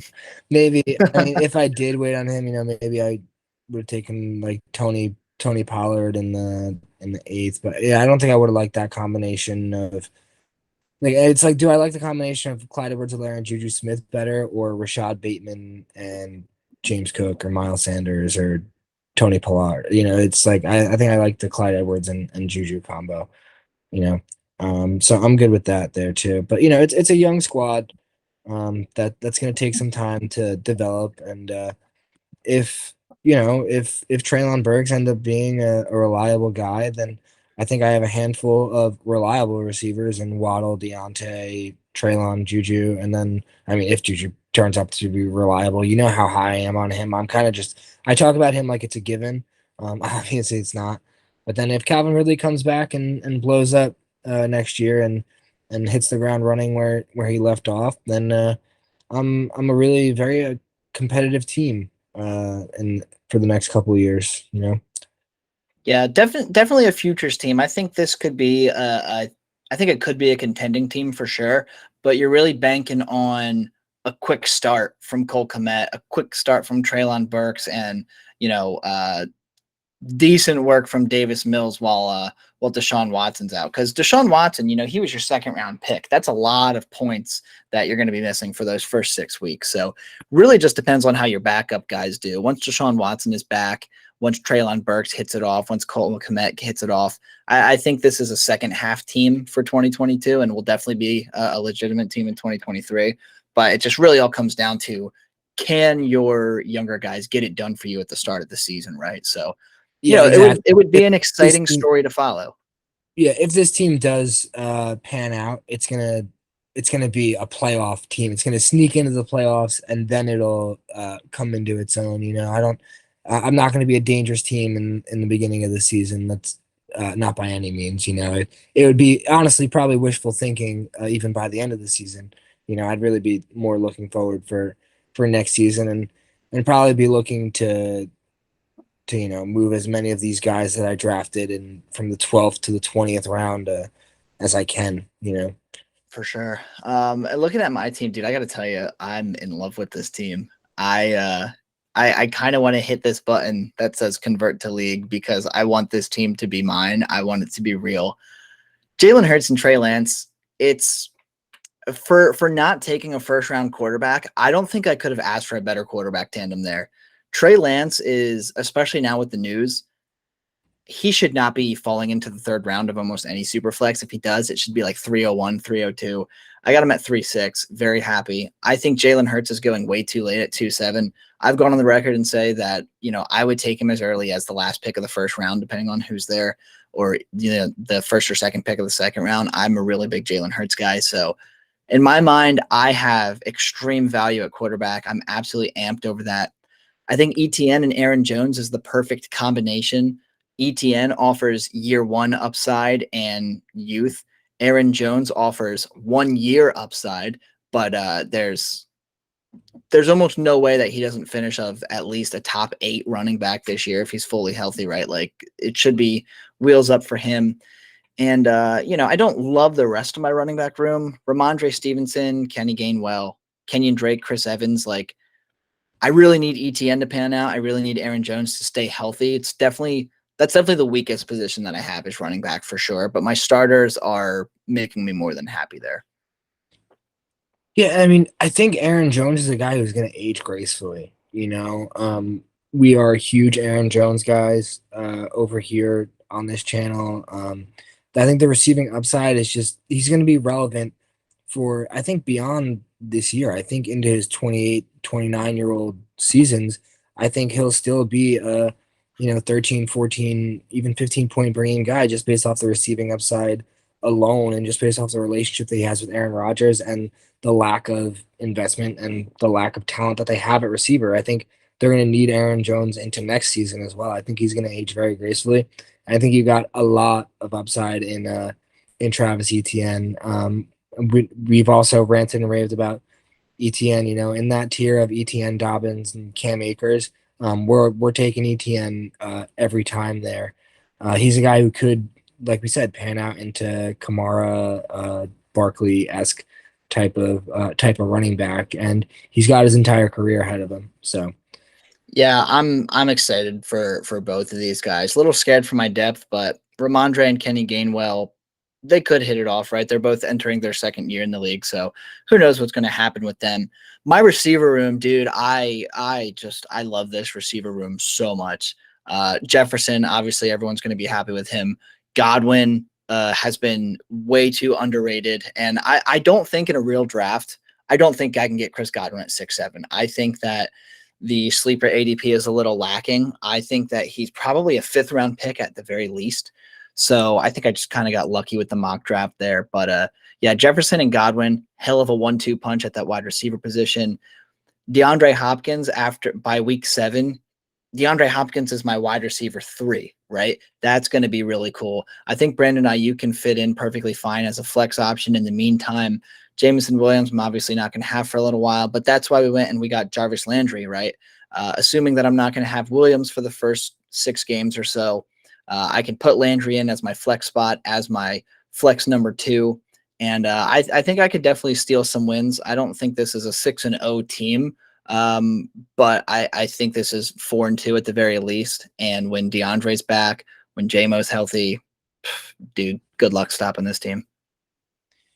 Yeah, I mean, dude, it's better to go, 7-6 and then win the championship than to go 10-3 and lose in the first round of the playoffs. This team is one that's going to be a monster come playoff time, especially. But yeah, I do think Jarvis Landry really can fill that role early on for JMO or D Hop. It looks like you're gonna have. Well, no, I mean, yeah, your starting lineup's gonna be pretty filthy there for the entire year, basically. Jarvis Landry as a wide receiver 4 as your second flex spot, as a guy who is essentially the number 1 receiver for a quarterback who we know can throw for 1 billion yards. No matter how many interceptions he throws, doesn't matter when you're talking about his fantasy wide receiver. It's only how many yards and touchdowns. So, Exactly. so Jarvis Landry is going to be a really good filler there, and a guy who you'll probably be able to move as Brandon Ayuk and JMO come into their roles. And like we said, that upside with DPJ, we love that. A flashy guy who has a really good quarterback for the rest of his career for a long time. So yeah, your receiving room obviously is completely stacked, but it freaking better be when you go with Justin Jefferson at the 1-6. So Yeah, and you know what? In hindsight, I wanted to talk about this before we jumped off. I don't regret taking Jefferson over Burrow in the slightest bit. I think this really worked out really fucking well for me. Like in a 1-for-1, I'm taking my team over this team 7 here for sure. But let's say I started off with Burrow and Andrews like I had wanted to. I wouldn't have I don't think I would have had nearly the same upside in the team that I do. I think no, you probably would have taken Waddle in the 3rd round or something like that, or yeah, whatever. probably DJ Moore in the 4th instead of Travis Etienne or something like that. Yeah, and you know what? If Jalen Hurts was still there, chances are I probably would have started off with Burrow and Hurts, which would I like Burrow over Lance? For sure. But I'm gonna settle for Lance and Jefferson over Burrow for sure. You know what I mean? So very happy with how that turned out. Got a little risky in the draft and it panned out. So hey. And Fuck it's yeah. funny because in I think in the first mock draft we did, I drafted from the 105, and I took Jamar Chase because Joe Burrow got taken right before that. It ended up Mhm. working out for me too. Yeah, we were questioning that. Maybe we're cracking a code here with this sleeper drafts. Maybe we should just advocate for taking the stud receivers at 101 instead of 105. I think so. I honestly think it's a pretty good tactic. It's not something that I've dug a lot into, but yeah. When you took Chase in the first round, I love that draft. When I took Jefferson in the first round here, I love this draft. I mean, I think we might be onto something here. You're right. You heard it here first. Justin Jefferson, Jamar Chase over Josh Allen, Pat Mahomes, Justin Herbert. Take them at the 101. You heard it here. Don't let anybody else tell you different. I still think gun to my head, I got to go with Josh. But no, seriously, this was fun. This was a really cool draft to go through. And obviously we'll probably be doing at least 1, maybe 2 more before the actual season kicks off. I know this is called That Dynasty Show, but once week 1 gets here, we're gonna have to throw a redraft mock draft up here for sure, because we all love Dynasty. It's personally my favorite, but we all play redraft as well, right? And we all want to see redraft mocks and know who we can take and where we can take up. So we'll try that in a few weeks once the dust settles, once the training camp injuries and everything like that have played out, because it's going to happen. We're going to lose at least 1 or 2 studs in the next few weeks, and I don't think my heart can take that just yet. So we'll see what happens. But thanks for sticking out with us here today, guys, for our mock draft. Leave a comment, leave a like, hit that subscribe button, or join our Discord. We are more than happy to go over subscriber submitted teams, subscriber submitted trades, or you know what? Even if we can get enough people, if there's ever a time where y'all want to hop in a mock draft with me and Tyler and be a part of one of these videos as a guest mocker here, more than happy to do that. And we would obviously provide commentary on your team as we went along too. So yeah, hop in the Discord. Let's get some mock drafts going. Yeah, that would be ideal, right? If one day when this channel gets to the point where we can just send a link and to our followers, and a minute later we have a full 12 team mock draft that we can go through, and be really interactive, but that's the goal. For now, we're happy with the support we've been getting, happy with all the comments. You guys are all right now considered day one subscribers. It's still early on for that, so thank you guys, and keep that up, because it does motivate us for sure. No doubt. So for myself, for Tyler, and for That Dynasty Show, we will catch you next time.